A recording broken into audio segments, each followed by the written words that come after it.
Estimados participantes, bienvenidos a una sesión más del Diplomado de Derecho Societario Moderno. En esta sesión tenemos el grato honor de contar con la doctora Thalía Chao Rivera, quien nos va a exponer el tema de registro de personas jurídicas societarias. La doctora Thalía Chao es abogada cum laude por la UPC, especializada en Derecho Corporativo por la Universidad de San, adjunta de docencia en la UPC, y autora de diversos artículos académicos vinculados a la práctica legal corporativa en el Perú.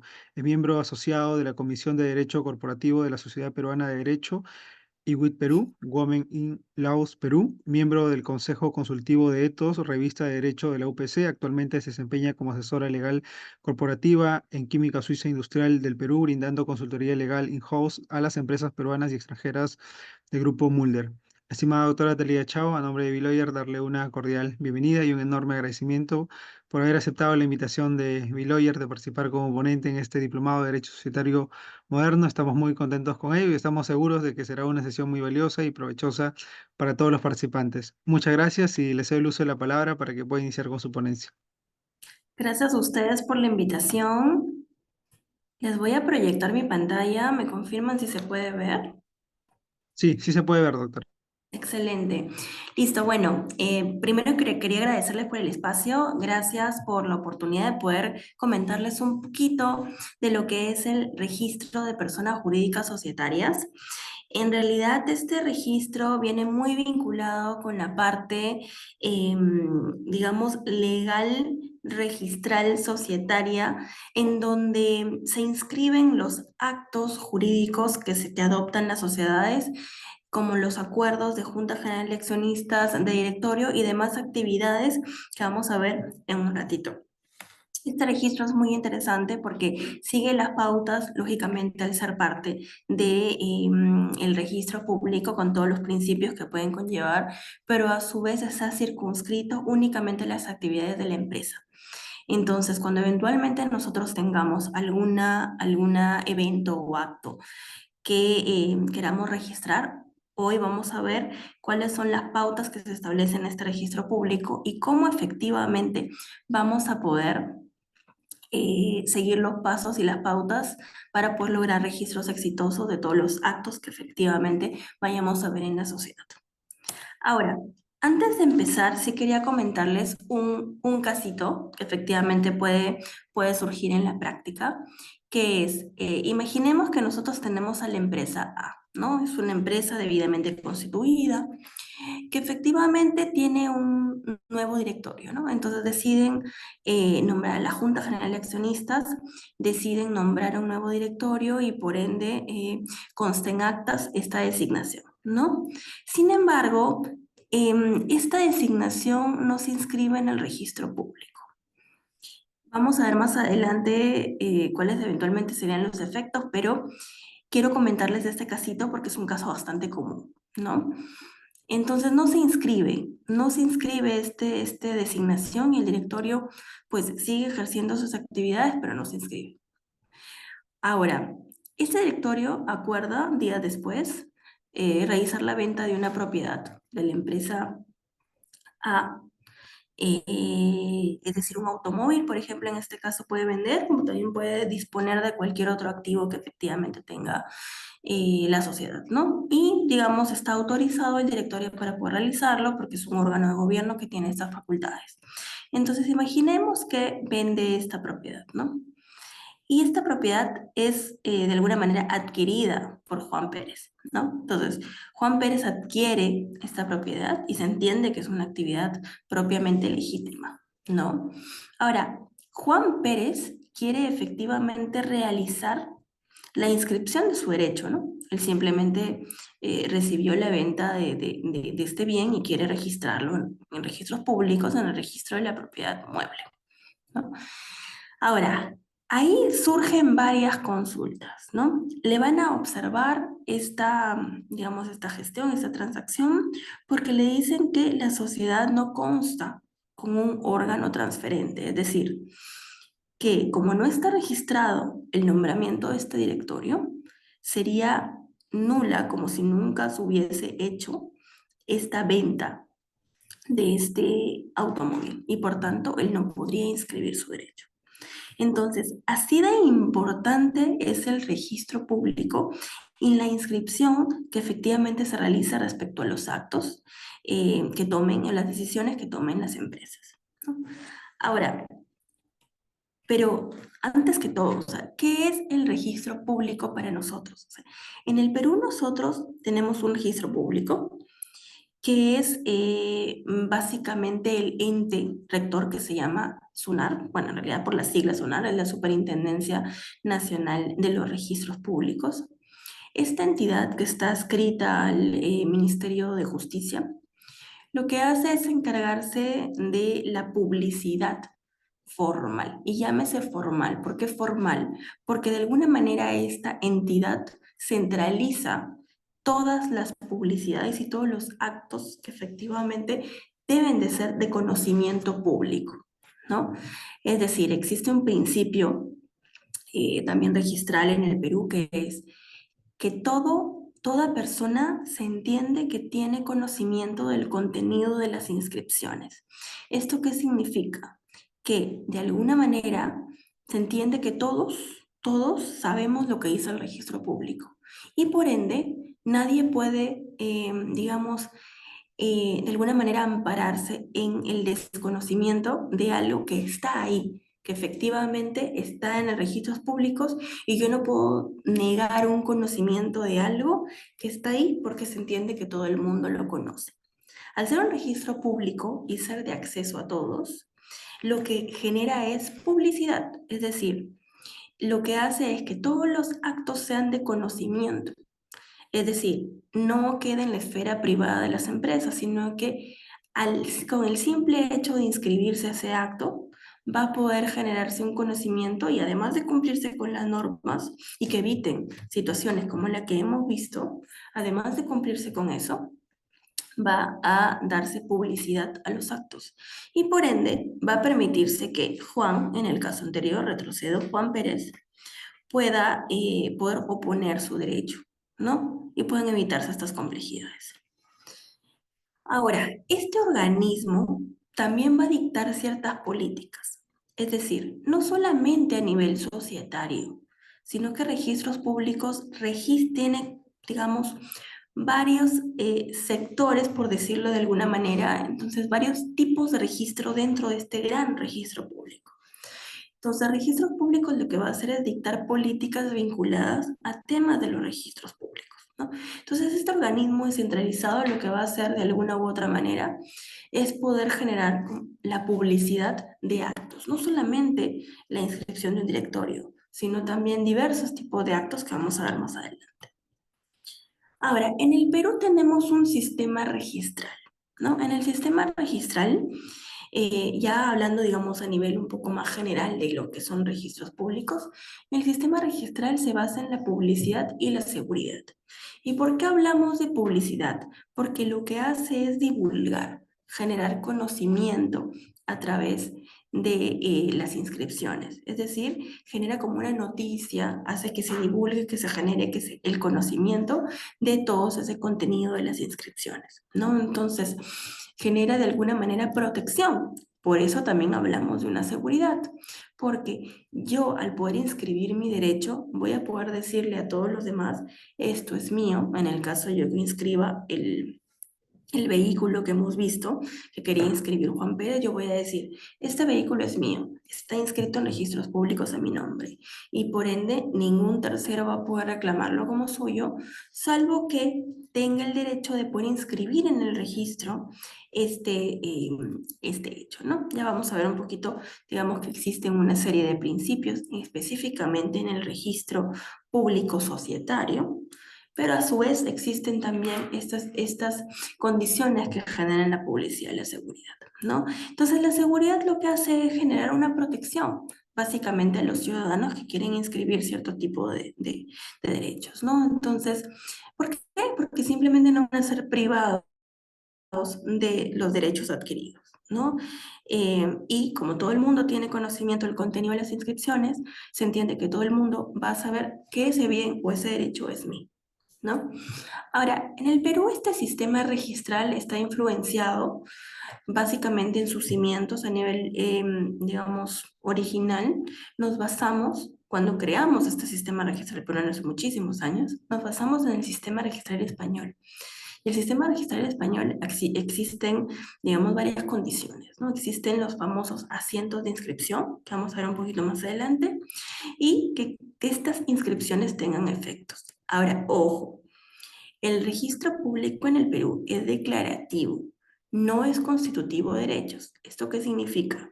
Que lo único que va a hacer el registro público es generar publicidad de algo que ya previamente se ha adquirido. Es decir, si yo adquirí un vehículo, lo que voy a hacer es declararlo en registros públicos, pero mi derecho sobre el vehículo, la titularidad que yo tengo sobre el vehículo, ya había sido dada previamente. Entonces, lo que va a generar es simplemente la publicidad. Por eso dicen que es declarativo, que lo que hace es declarar un derecho ya previamente establecido o existente.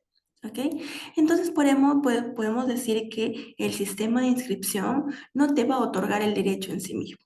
Si yo inscribo algo, inscribo mi derecho sobre este vehículo, ¿qué va a significar? Va a significar que yo ya tuve un derecho preexistente sobre el vehículo y que simplemente estoy generando la publicidad del mismo. Ok, ahora, existen varios registros. Específicamente cuatro que maneja SUNARP a nivel nacional. Tenemos el registro de la propiedad inmueble, donde básicamente se inscriben todos los actos relacionados con este tipo de bien, con los inmuebles, ¿no? Tenemos el registro de personas jurídicas, que es en el que nos vamos a enfocar hoy. Tenemos el registro de personas naturales, donde también están todos los actos vinculados a las personas naturales, mandatos, poderes, sociedades conyugales, todo lo vinculado a personas naturales en sí mismo. Y tenemos los registros de bienes muebles, como el caso que vimos de la venta de un automóvil. Ahora, estos registros que integran el sistema, digamos, registral peruano, registro de propiedad inmueble incluye varios registros a su vez. Tenemos el registro de predios, el registro de concesiones para la explotación de servicios públicos, derechos mineros y áreas naturales y protegidas. Entonces, dentro de este registro de propiedad inmueble también se incluyen estos tipos de registros. Dentro del registro de personas jurídicas va a darse en función de si estamos hablando de un tipo societario o no societario. Es decir, si estamos hablando de una empresa o de una institución sin fin de lucro que tiene cierta personalidad jurídica, que vamos a ver en un ratito. Ahora, también en el registro de personas naturales va a encontrarse el registro personal, es decir, la persona propiamente dicha, los individuos, el registro de mandatos y poderes que les había comentado, el registro de testamentos en caso alguien, digamos, fallezca y haya dejado un testamento, y el registro de sucesiones intestadas, que es, digamos, materia de lo que es vinculado a herencias, sucesiones y demás. Ahora, tenemos también el registro de bienes muebles. Ahí entra lo que es la propiedad vehicular, que es lo que hemos visto hace un ratito, los automóviles, registro mobiliario de contratos, registro de naves y aeronaves, registros de embarcaciones pesqueras. Ahora, nos vamos a focalizar exactamente en el RPJ, que es dependiendo de si es tema societario o no societario, pero más en específico en los temas societarios propiamente dichos. Aquí hay una serie de normas aplicables, le voy a hacer llegar a través de BillLawyer este documento, no se preocupen, para que puedan ver todas las normas que puedan aplicar a los registros públicos en realidad, que son una serie de normas, pero en específico quiero detallar un poquito la final y la antepenúltima, que es el reglamento de inscripciones de personas jurídicas y la Ley General de Sociedades, ¿no? Reglamento del registro societario y la Ley General de Sociedades que vamos a ver en un ratito. Ahora, en el registro de personas jurídicas también, y en específico, se inscriben los actos de estas personas jurídicas. Pero personas jurídicas, vamos a detallar aquí de qué se trata, porque existen personas jurídicas que sean sociedades o personas jurídicas que no son sociedades y efectivamente tienen un registro distinto, tienen registros separados. Ya han visto a lo largo de este curso de BillLawyer que existen personas societarias, que es la sociedad en sí mismo, y deben de ver digamos, profundizado en el desarrollo, digamos, de la sociedad, pero también tenemos registros de personas jurídicas no societarias, que son, por ejemplo, las asociaciones, son, por ejemplo, los comités, las fundaciones, todos aquellos que no tienen un fin de lucro determinado, ¿no? Ahora, este registro de personas jurídicas societarias en el que nos vamos a enfocar hoy día. También existe el registro de empresas individuales de responsabilidad limitada, las famosas EIRLs, y que se suele conocer como empresas que solamente son conformadas por una sola persona, que tienen responsabilidad limitada sobre ellas y que no tienen un tratamiento de sociedad, porque no estamos hablando de una sociedad que dos o más personas que realizan actividades económicas y que constituyen una persona jurídica para ese fin, que es digamos, lo que significa una sociedad en sí mismo, y de ahí viene el término societario, sino que son empresas individuales, como su mismo nombre lo dice, ¿no? Y tenemos el registro de sociedades mineras, también que efectivamente tiene un registro particular y específico dadas sus cualidades. El registro público de hidrocarburos, que efectivamente también tiene sus cualidades. Sociedades pesqueras también por las cualidades que tienen estos sectores. Y los registros de personas jurídicas creadas por ley. Estamos hablando de FONAF, FEDAPAL y todas las actividades, empresas que pertenecen necesariamente al Estado. ¿Sí? Ok, entonces, centrándonos un poquito en el registro de personas jurídicas, ¿qué es lo que te va a dar efectivamente la inscripción en el registro? Imaginemos que nosotros constituimos una sociedad, ¿sí? Yo decido formar una empresa no sé, con Juan, ¿no?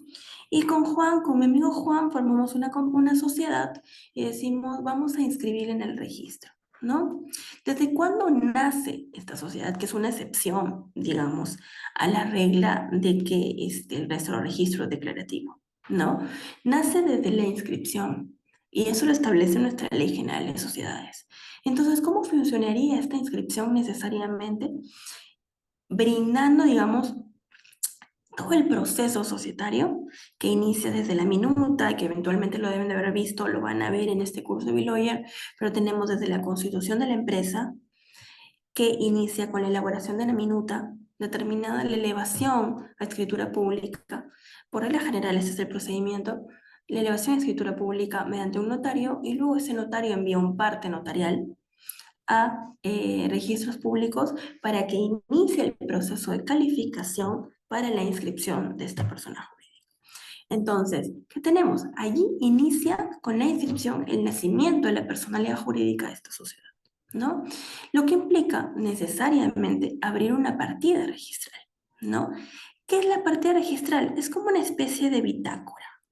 Es como que imagínense que todas las empresas tienen un código, como un cuaderno, ya digámosle virtualmente, ¿no? Tienen como un cuaderno en donde van anotándose en un cuaderno con un código donde va anotándose desde la Constitución y todos los demás actos, digamos, que va a tener esta compañía, de tal manera que se forme una especie de legajo de la compañía, es el cuaderno de la compañía, ¿no? Antes efectivamente estos cuadernos se llevaban a mano en la época cuando no estábamos digitalizados y efectivamente eh, registros públicos llenaban a mano todos estos registros públicos. Sin embargo, ahora con la época, digamos, de la digitalización, ya todo lo tenemos necesariamente digitalizado y el cuaderno, digamos, llamémosle un cuaderno, la partida de la sociedad, que es, digamos, un número en el que de identificación que se le da a cada sociedad, inicia con la constitución de la empresa. Entonces, esta partida registral se inicia con la constitución de la empresa. Sigue cuando hay, por ejemplo, modificaciones de estatuto. Yo voy a modificar el estatuto de mi empresa y por ende voy a incorporar, como estoy modificando mi constitución que se inicia con una escritura pública que contiene un estatuto, yo voy a tener que modificar, digamos, este estatuto y por ende voy a tener que seguir la misma formalidad, tal como la establece la Ley General de Sociedades, la misma formalidad que efectivamente tenía para la Constitución. Es decir, yo voy a tener que inscribir todos los actos que efectivamente vamos a ver un poquito más adelante, que son los actos que establecen, actos inscribibles necesariamente, que establece el reglamento de registro de sociedades, necesariamente. Entonces, todos estos actos inscribibles entran dentro de esta llamada, que yo le llamo bitácora, pero es la partida registral, que tiene toda la historia de la sociedad, ¿no? Entonces, toda esta partida, digamos, registral y todo este registro que otorga la sociedad a nivel de registro de personas jurídicas va a tener dos ámbitos. El primero es en el ámbito no societario, es decir, para las empresas, para las personas jurídicas que no tengan fin de lucro, asociaciones, fundaciones, comités. Todas estas va a tener también su partida registral correspondiente, que incluye desde su constitución también, ¿no? Digamos, básicamente va a recopilar toda la historia también de estas entidades no societarias. Pero lo mismo va a ser con el ámbito societario, es decir, también se va a recopilar toda la historia de cada una de las entes societarios que se constituyan en el Perú. Ahora, esto va a ser dependiendo de la circunscripción que tenga. Si yo constituyo mi sociedad en Lima y va a determinarse en base al domicilio que yo le voy a otorgar en la minuta de constitución, que efectivamente, como les comenté, esta se eleva a escritura pública y luego se emite el parto notarial para inscribirse, lo que hace registros públicos es evaluar necesariamente que este domicilio que efectivamente se está señalando diga en la localidad donde se pretende constituir la empresa. Imagínense si yo pongo en mi minuta que yo quiero que la empresa se constituya en Tarapoto, entonces Registros Públicos va a calificar esa escritura pública, va a evaluarte y va a decir, ah, no, se tiene que inscribir en el registro público de Tarapoto, ¿no? Y así sucesivamente dependiendo ¿no? Ahora, este registro de personas públicas, de registro de personas jurídicas societarias, ya estamos hablando específicamente de las empresas, de las sociedades, tal como lo hemos definido, va a trabajar de esta manera, ¿no? Vamos a tener nosotros como abogados o como efectivamente asesores de la gerencia general o como asesores de la Junta General de Accionistas o el directorio, vamos a tener que identificar si nos encontramos ante un acto inscribible.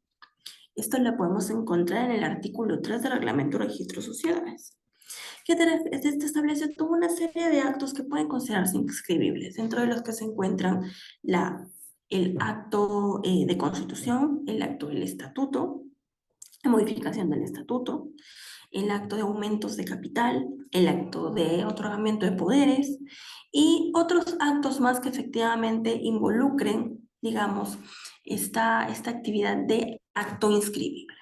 Luego de identificar este acto inscribible, vamos a adoptar, digamos, un acuerdo mediante el que vamos a enviarlo a notaría para poder hacer, digamos, una solicitud de elaboración de escritura pública, dependiendo de si estamos ante un caso de modificación de estatuto, aumento de capital, o simplemente si es una designación de poderes, vamos a solicitar una copia certificada, ¿no? Y con la copia certificada, la misma notaría la va a emitir y la misma notaría va a elevarla a registros públicos, porque tiene que enviar un parte notarial. Entonces aquí ya ingresa la solicitud de registro, ¿no? Entonces vamos a presentar esta solicitud de registro a través de la notaría y vamos a esperar que su calificación se dé, que es entre 7 a 10 días. Ahora, en esta solicitud de registro puede haber casos de desistimiento, es decir, yo puedo decir, ah, no, ¿sabes qué? Me equivoqué y yo al otorgar poderes a esta persona, yo quería que Juan García tenga facultades en mi empresa, y al ya no tener facultades en mi empresa, yo quería que Juan García tenga facultades. Entonces, estoy inscribiendo a Juan García como, pero me equivoqué. Me equivoqué y su DNI lo puse mal. O simplemente me decido internamente que ya no, que Juan García ya no va a tener facultades.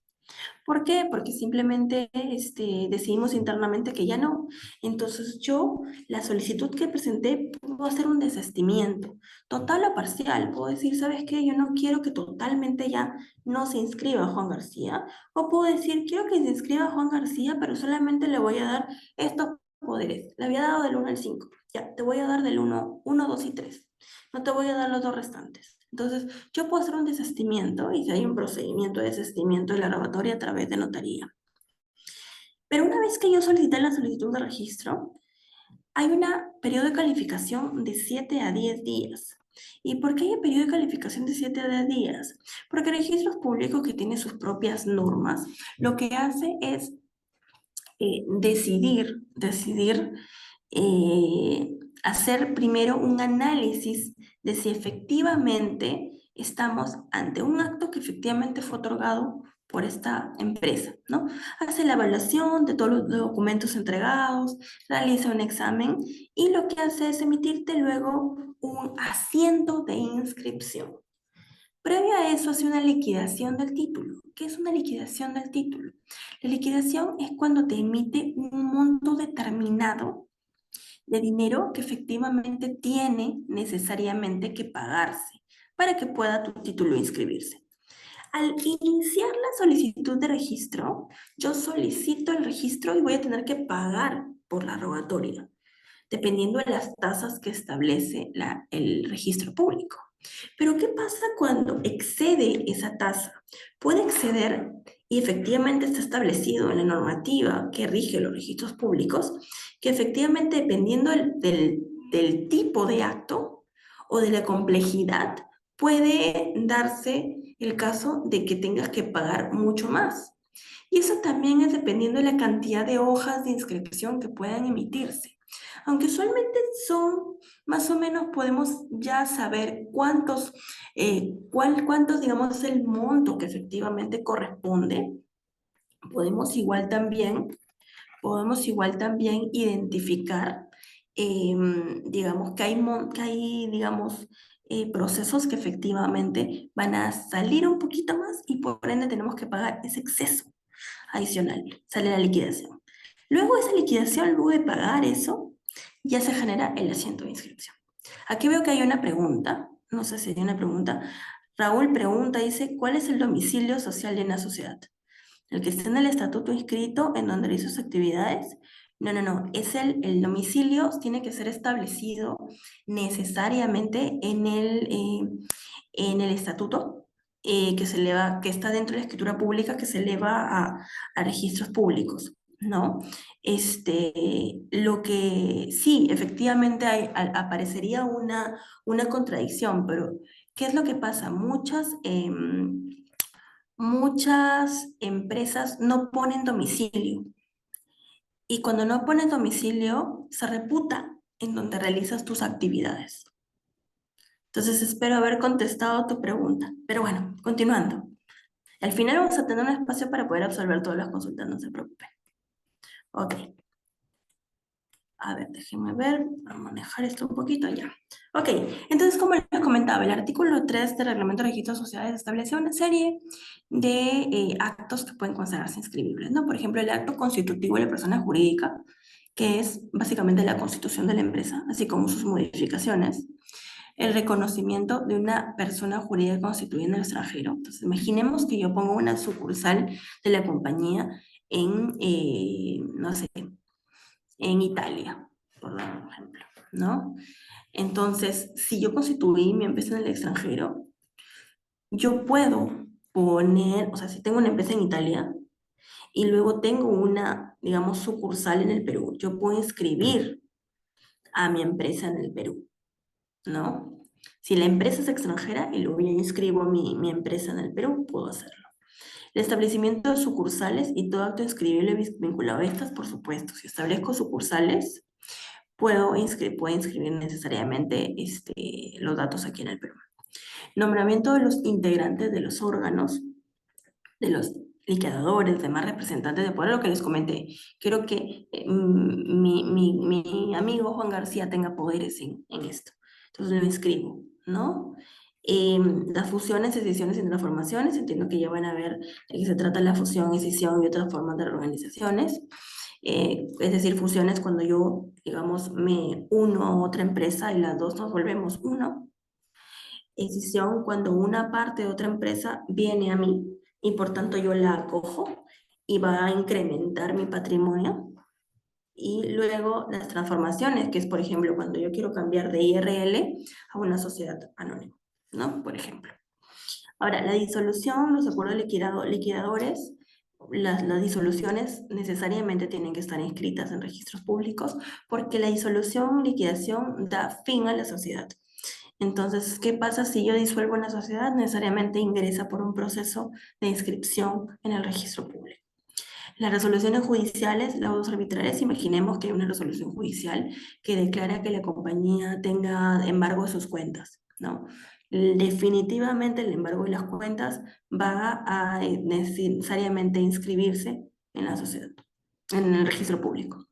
Y en general todos los actos, contratos, inclusive algunos convenios de accionistas también, que efectivamente no involucran tema de disposición de acciones, o que sean acuerdos netamente internos también, que dependiendo de cada caso. Ahí sí se tiene que ver cada caso, ¿no?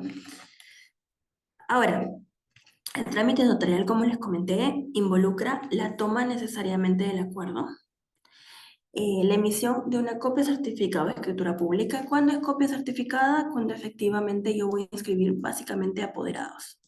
El gerente general, apoderados determinados. Y la escritura pública cuando yo voy a realizar modificación de estatuto, aumentos o reducciones de capitales, escisiones, fusiones y constitución de empresa. Y como les comenté, el parte notarial es el que se envía. Registros públicos no va a enviar toda la escritura pública, envía solamente el parte notarial o de la copia certificada o escritura pública. ¿Cómo es un parte notarial? Es un documentito chiquito que ojalá tener uno aquí para poder mostrárselo. Un documento chiquitito que lo que hace es decir, estimados, señor, registrador público, por favor, sírvase, inscribir en el registro, el aumento de capital de tal, tal, tal, y chiquitito también un resumen de lo que dice la escritura pública. La escritura pública es lo que queda en el legajo, necesariamente, del notario, o la copia certificada queda en el legajo, pero lo que mandan es un resumen chiquitito, porque en realidad, y lo mandan a través del sistema, entonces ni siquiera podemos decir que lo mandan físicamente, antes era físicamente, lo mandan a través del sistema, y tienen un sistema interconectado a las notarías con SUNAT, en donde mandan simplemente un texto con una cantidad determinada de caracteres, ¿no? Ahora, a nivel de entidad, y ahí sí quiero detenerme un poco porque registros públicos tiene una forma de trabajo que, digamos, de alguna manera puede a nivel inicial confundir un poco, ¿ya? Eh, registros públicos, como toda entidad administrativa, tiene primera y segunda instancia. Ya, los que de repente han visto tal vez en algún momento algún proceso judicial o eventualmente visto un proceso administrativo saben que las instancias son, digamos que, las áreas a las que tú puedes acudir para buscar de alguna manera defensión, ¿no? De defensa. Entonces, digamos que tú vas primero a un área y luego, si es que aquí te rechazan, puedes apelar o ir a la siguiente, digamos, área superior a esta para poder, digamos, de alguna manera tener un resultado favorable o buscar un resultado favorable, ¿no? Pero ¿qué pasa aquí? Pasa que de la misma manera tenemos una primera instancia que es la entidad inicial a la que tú puedes realizar cualquier tipo de reclamo. En el caso tú no te encuentres de acuerdo con la forma, la calificación registral que han realizado, y luego puedes ir a un tribunal registral, que es el que en segunda instancia va a poder revisar efectivamente esto que hemos visto en la primera instancia. Entonces, el registrador público es la primera instancia, que es la primera ratio, la primera, digamos, persona que califica el acto a inscribirse, ¿no? Esta persona es un funcionario público que va a contar con autonomía en la calificación registral. ¿Por qué autonomía? Porque él va a decidir si se inscribe o no se inscribe en base a una serie de digamos, de requisitos internos que tienen. Y luego ellos tienen competencia para calificar los títulos. ¿Por qué? Porque finalmente tienen toda la autonomía para poder realizarlo y califican los títulos. Calificar para ellos significa analizar y dar su visto bueno para la inscripción. Y los títulos es porque cada acto va a generar un número. Y ese número se le llaman títulos en registros públicos. Entonces, estos títulos van a ser calificados. Y es por este registrador público que además va a actuar de manera independiente necesariamente, ¿sí? Trabaja, sí, con auxiliares y demás, pero en específico un título es otorgado a un registrador y ese registrador es el responsable, amo señor supremo de ese título, ¿no? Si él decide denegártelo, muchas veces uno puede pedir, si te lo deniegan en primera instancia, uno puede hablar con el registrador y decir, tener una reunión con el registrador y decirle, no entiendo por qué me lo denegaste o no entiendo por qué me estás haciendo esta observación. Es decir, un registrador puede hacerte observaciones o puede decirte, te deniego. En el caso de que hayan observaciones, uno puede acercarse y puede decir, necesito una cita con el registrador público para que me explique porque no entiendo su observación, no me queda claro qué es lo que pide. Entonces ahí tú te acercas, hablas con ellos y le dices, sí, ¿sabes qué? O sea, estamos requiriendo esto, esto, esto. Ok, entonces simplemente se va a registrar, ¿no? Ahora, él actúa en forma personal e indelegable, no puede delegar sus labores. Y ese es justamente uno de los temas tal vez más positivos que existe con el registrador público, porque aquel que ve un acto de forma inicial lo va a ver hasta que se califique, ¿no? Ese es el punto positivo.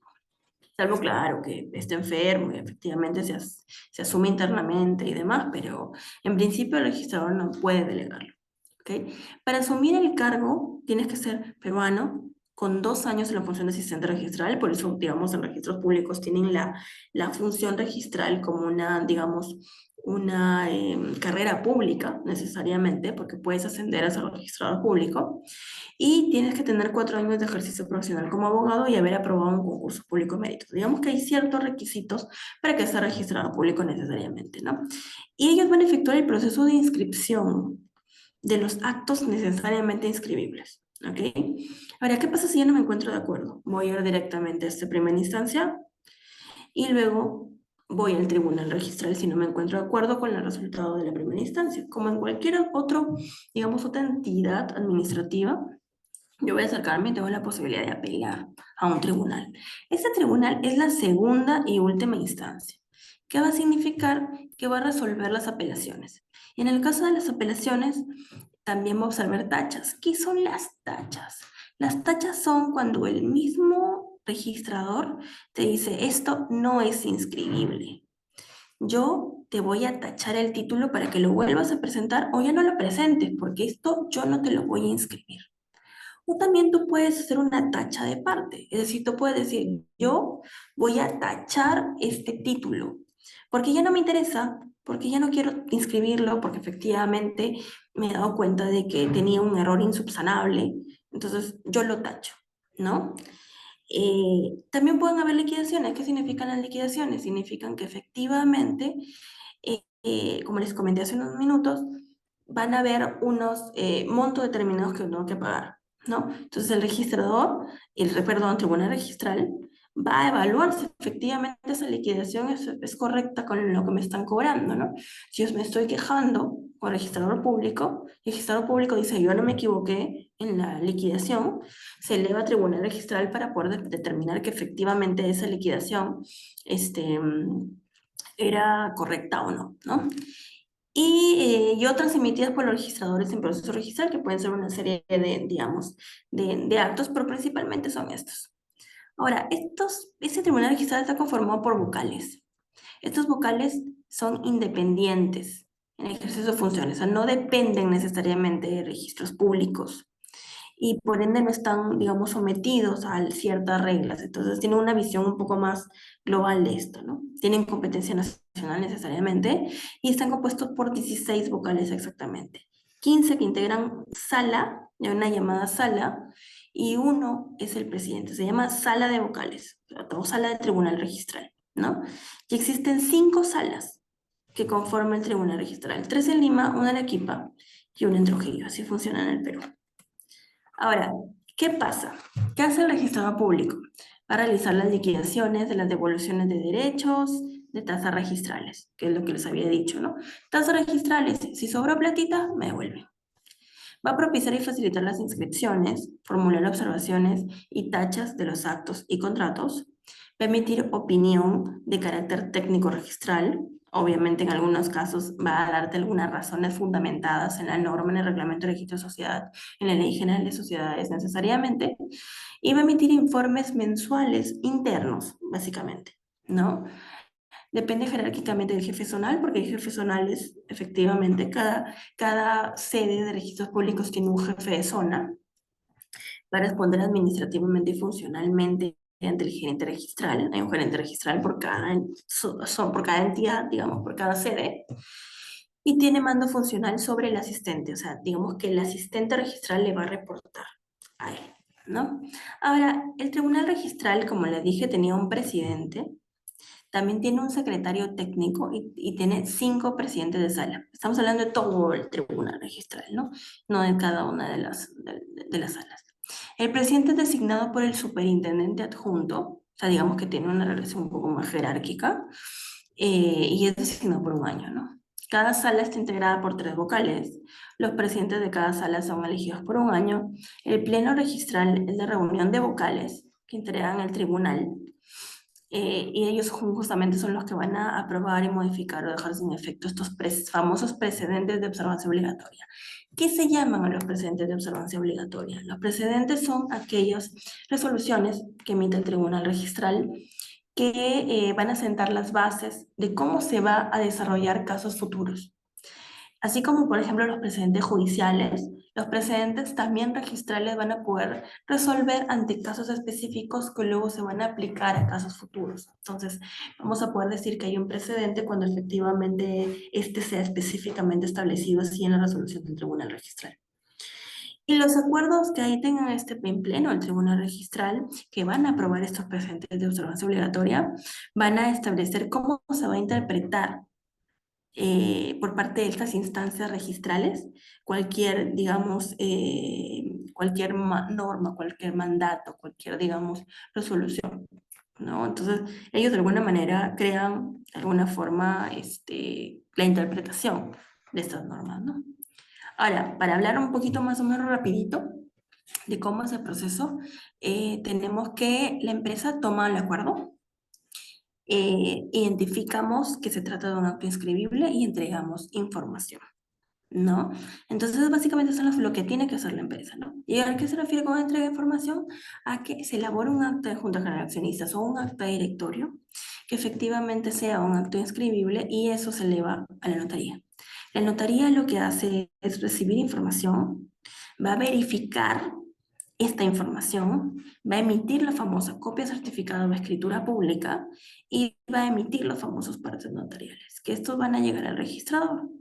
El registrador va a emitir un título necesariamente y va a hacer el análisis, que es básicamente la calificación, va a emitir un asiento de inscripción, observación, tacha, liquidación, dependiendo del caso, ya hemos hablado sobre ello, y finalmente sale inscrito el asiento. Si yo no estoy de acuerdo con eso, yo me puedo ir al mismo registrador a decir no estoy de acuerdo, yo presento un escrito necesariamente diciendo que analicen y revisen nuevamente el caso, ¿no?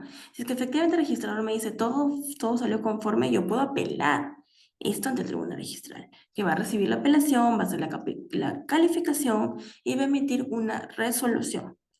Y cuando están en pleno, emitan precedentes determinados. Ahora, vamos a ver rapidito, porque creo que ya estamos con el tiempo así medio justo. Eh, Vamos a ver un caso rapidito. En base a lo que les he dicho, y ahí quiero que participen, en base a lo que les he dicho, ¿qué podríamos hacer en el caso de que la empresa Pepito S.A. quiera otorgar poderes a Juan Pérez? ¿Cómo podría yo hacer la inscripción del otorgamiento de poderes? No sé quién quiere participar. ¿Necesito inscribirlo? ¿Es un acto inscribible? ¿Se inscriben los poderes? No sean tímidos.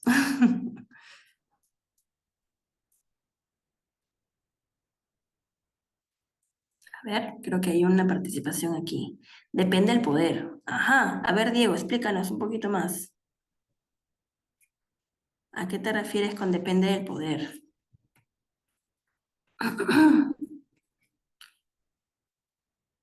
Ajá, a ver. Si el poder es simple, no requiere inscripción.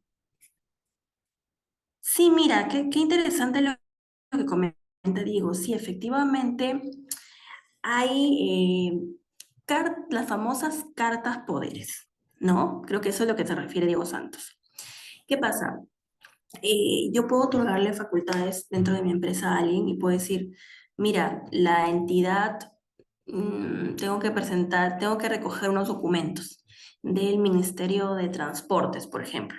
El Ministerio de Transportes me va a pedir que la persona en la que estoy enviando a recoger los documentos sea una persona, que efectivamente represente, o sea, represente a la compañía, pero que tenga facultades. Entonces yo puedo hacer que la persona que tiene poderes le firme una carta simple y diga, sí, yo autorizo a tal persona que realice el recojo de documentos en este ministerio. Listo, ya está.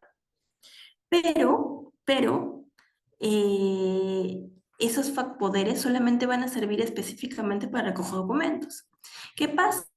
Y el caso que nos compete es el que, ¿qué pasa si yo tengo a Juan Pérez, que es mi nuevo gerente de finanzas, que necesita tener facultades para poder actuar frente a los bancos, por ejemplo?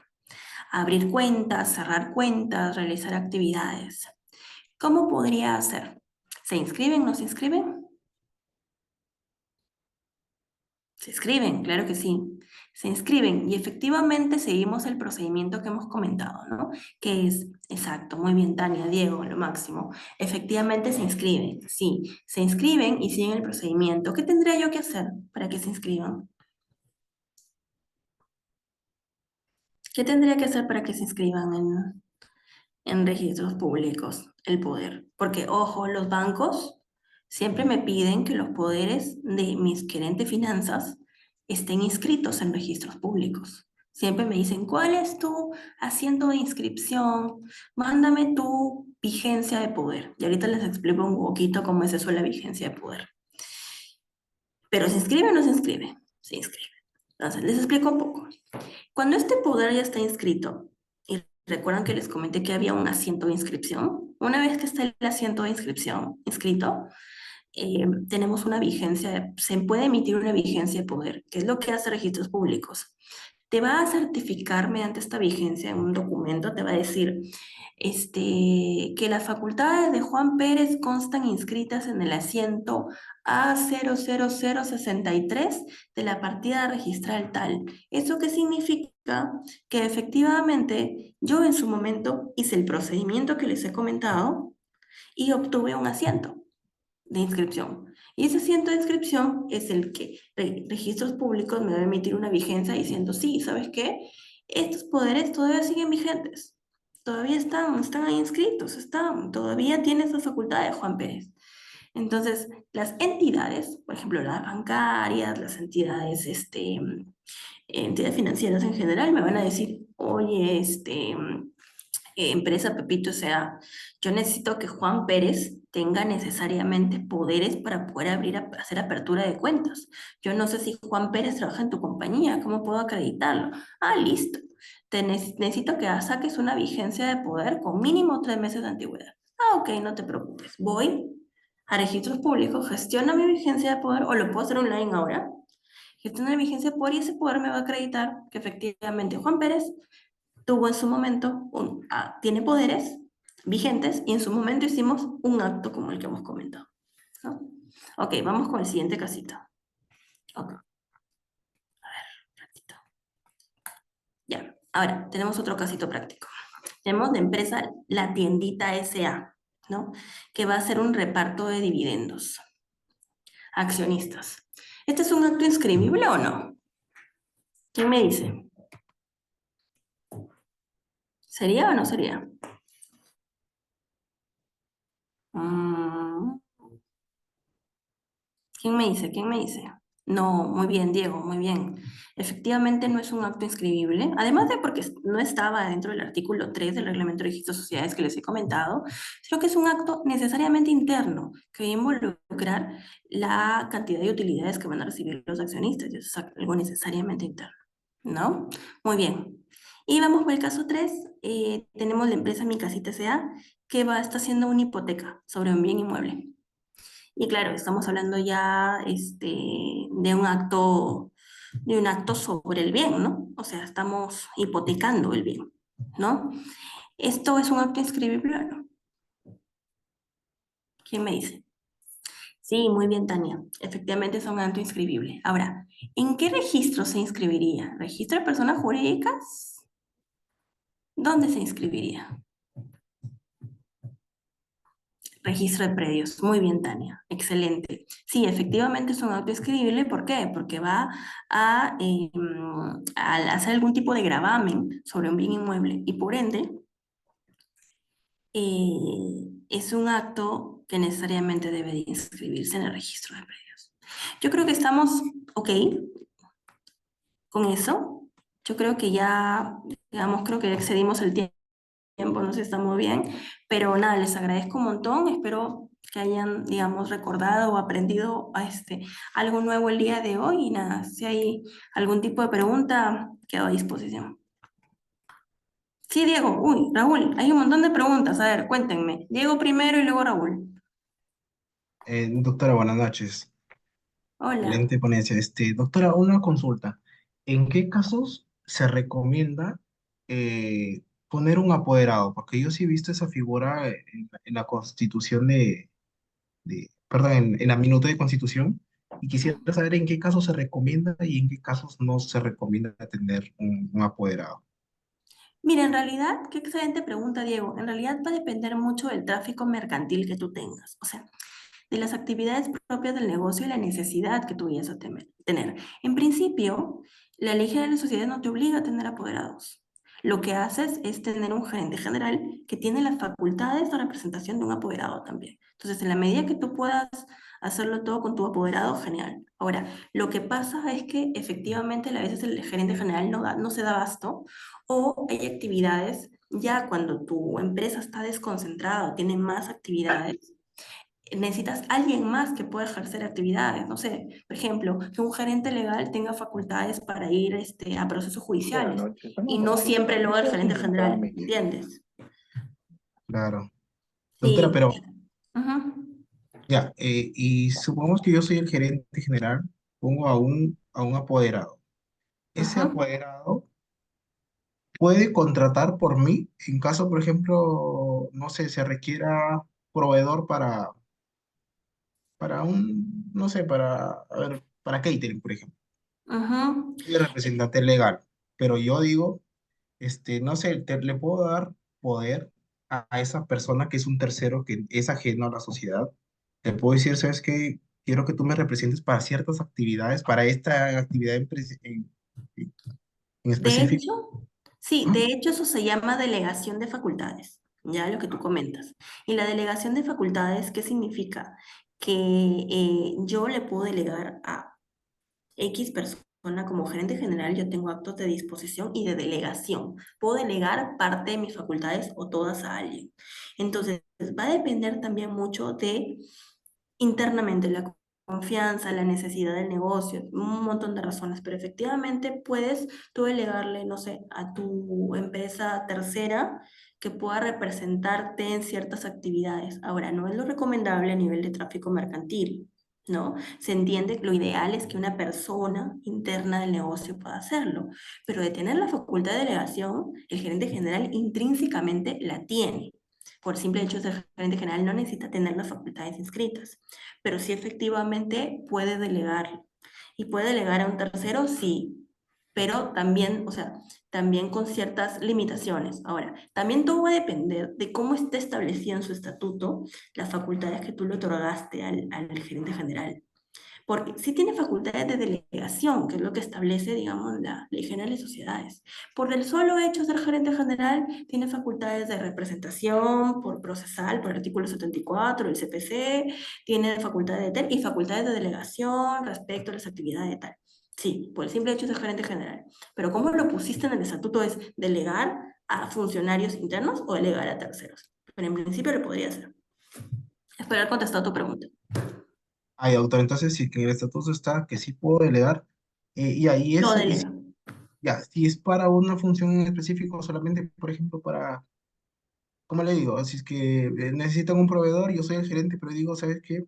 Quiero que tú Una me pregunta nomás. representes, por así decirlo, ¿no? Y mi última pregunta, ya para terminar, para que pase el compañero, es, ¿ese es el apoderado? ¿O qué tipo de poder es ese? ¿Un poder simple, inscribible?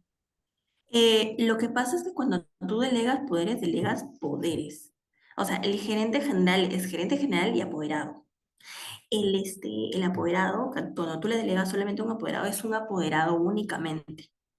¿No? Entonces, apoderado es el representante legal, ¿no? Es lo mismo, ¿no? En la práctica es básicamente lo mismo. Ahora, ¿se pueden delegar poderes? Sí, pero también puede otorgarlos la misma sociedad mediante acta, hacer el acto inscribible mediante el procedimiento que hemos visto, ¿no?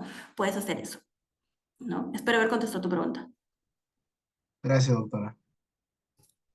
Ahora, Raúl, Doctora, sí, sí, discúlpanos, doctora. cuéntanos. No, no se preocupe, doctora, una consulta.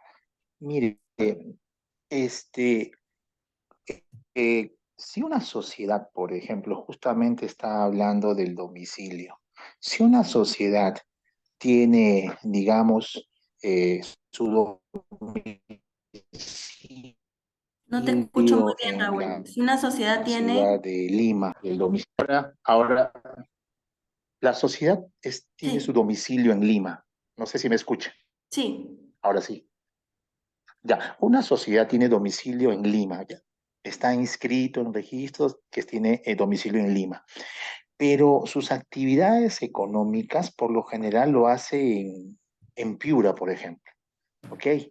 La pregunta es, este, ¿dónde se tiene que realizar sus asambleas? ¿En Lima o en Piura? Porque justamente hice la pregunta hace un momento, porque cuando se presentó un título a registros, el registrador me dijo, está inscrito en Lima, por lo tanto, la junta se tiene que celebrar en Lima. Pero yo justamente hablé con el registrador y le dije, pero conforme al artículo 20, el domicilio dice o es Lima o es donde se realizan sus actividades, Piura. Entonces, ahí me dejó la duda, ¿cuál es el ujú. criterio en todo caso que debe primar? ¿El criterio Hay del dos registro aristas o el ahí. criterio de la actividad? Ujú, hay dos aristas ahí. Por el lado No de sé lo si que se me dice el escuchó. estatuto, exacto, y por el lado de lo que haga la Junta General de Accionistas. Por el lado de lo que dice el estatuto es, en principio, es la sede que tú has puesto, Lima. Si es que no está dicho, es en el lugar donde realizas tus actividades. Ahora, ¿qué pasa? La Junta General de Accionistas puede reunirse en la sede social o en la sede que ellos decidan. ¿Me entiendes? Entonces, en principio, podrían realizar actividades en Piura sin ningún problema. Pueden realizar su junta en Piura sin ningún problema si es que todos han estado de acuerdo en la sede social o si es que en la convocatoria previa tú has dicho que tu sede va a ser en Lima, en Piura, perdón. ¿Entiendes? Ahora, en principio ellos se han basado en lo que dice el O sea, estatuto, ¿no? Pero si todos están de acuerdo en que su sesión sea en Piura, bacán. Como por ejemplo, si tú decides que tu sesión sea por Zoom, entonces tu sesión es por Zoom y no presencial. Entonces, en la medida que todos acuerden que van a desarrollarlo en Piura, no habría ningún inconveniente en poder desarrollarla e inscribir ese acuerdo. si no, Pero tiene que constar en el acta. no existen todos, Sí, ahí habría un si problema. no asisten todos, entonces no podría realizarse en otro lugar. Ajá, ahí habría un problema. Ahí sí tendríamos un problema. Pero primaría lo que dice el registro, Lo que por sí, legitimación. lo que sí puedes hacer para más o menos salvar el tema es hacer, digamos, ver mayorías y quórums. y hacer que en el estatuto, incorporar en el estatuto que podrán sesionar en el lugar que adopte la mayoría. Efectivamente puedes adoptarlo así. Y no necesariamente requerir unanimidad para ese caso. Pero en el caso que decidan todos unánimemente, lo desarrollas en las actividades en Piura. Pero si en el estatuto tú pusiste claramente, las sesiones de la Junta General Accionista podrán desarrollarse en el lugar en el que lo decida la mayoría de sus miembros. La mayoría, ¿cuándo Sí, estamos hablando de mayoría? La ley general es de así, lo que, 50 más sí, 1. así es. Lo Ujú. decía justamente porque en ese segundo párrafo del artículo 20 decía, en caso de discordancia, se aplica cualquiera de las dos. Entonces Sí, yo entendía de que se podía realizarlo en cualquier lugar, aun cuando en el estatuto diga otra cosa. sí, exactamente. Lo lamentable es que registros públicos también es muy restrictivo y se basa en lo que dice solo el estatuto. Ahora, claro, siempre va a primar lo que te diga el estatuto. En caso de discordancia, pero discordancia quiere decir que en caso no esté muy claro, ¿no? Que esa es una parte un poco más subjetiva de lo que es, digamos, la interpretación de esa norma en Ok. por registros públicos, ¿no? Pero ¿cómo lo puedes Muchas salvar? Puedes gracias, doctor. incorporar en tu estatuto eso, ¿no? Ujú. Gracias, doctor. No te preocupes. Creo que ya estamos, ok, no sé si alguien tiene otra pregunta más.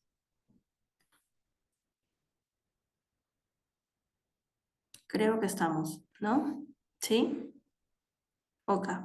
Entonces, bueno, espero haberlos ayudado hoy día y bueno, cualquier consulta quedo a disposición. Los chicos de Bilauer ya tienen mis datos, así que también les voy a compartir esta presentación.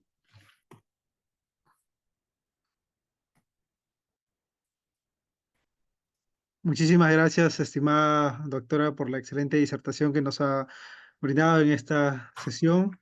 Sus conocimientos han sido muy valiosos para todos nosotros. Gracias también por responder a cada una de las preguntas de los participantes. Gracias por el apoyo y la consideración siempre que tiene con Bill Oyer. Esperamos que en otra oportunidad vuelva a aceptar una invitación de nosotros, doctora. Muchísimas gracias y Gracias. que tenga una excelente noche. Gracias a ustedes. Nos vemos. Nos vemos, doctora. Chao.